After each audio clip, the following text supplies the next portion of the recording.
Опа! Пак сам аз. Сега ще пусна едно клипче по време на фугиране с марка Керакол. Клипа не е спонсориран, надявам се да ви хареса. Приятно гледане. Опа, пак съм аз. Само че от stevetrade.com. Днес ще ви покажем с Филип Филипов как правилно да работите с епоксидна фуга в угалите и как да използвате фуга лош, за да улесните процеса. Тези съвети са важни за всички майстори, които искат да постигнат качествени и трайни резултати.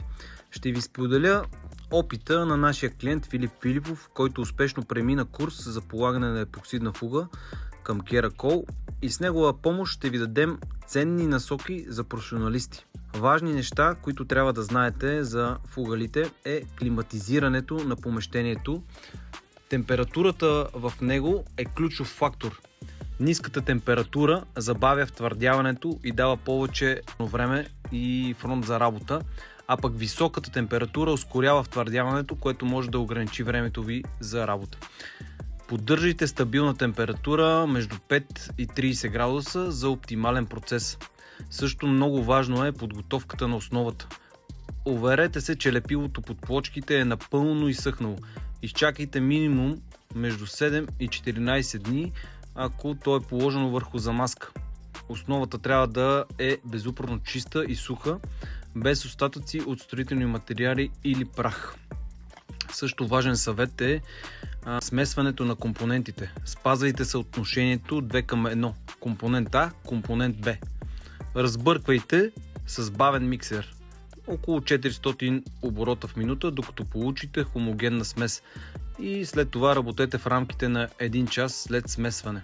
Нанасенето също има тънкости. Използвайте гумена ламашка с средна твърдост, за да може да избегнете изваждането на фугата от леглото й. Работете диагонално спрямо плочките, за да запълвате фугите равномерно. Преминаваме и към препарата фуга лош. Какво е фуга лош? Препарат, който забавя втвърдяването на епоксидната фуга и улеснява почистването. А пък инструкциите за употреба са следните.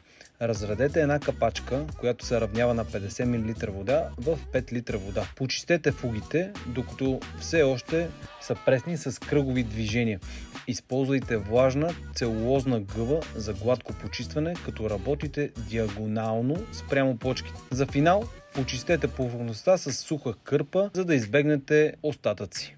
И в заключение пак ще повториме. С правилната подготовка, добрите инструменти и използването на продуктите като фуга лош, работата с епоксидна фуга в фугалите може да бъде лесна и ефективна. Благодарим, че гледахте. Ако имате въпроси или нужда от съвети, не се колебайте да се свържете с нас. Успех в вашите проекти и чао!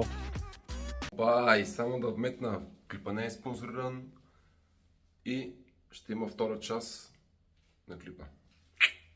Айде, чао и лека!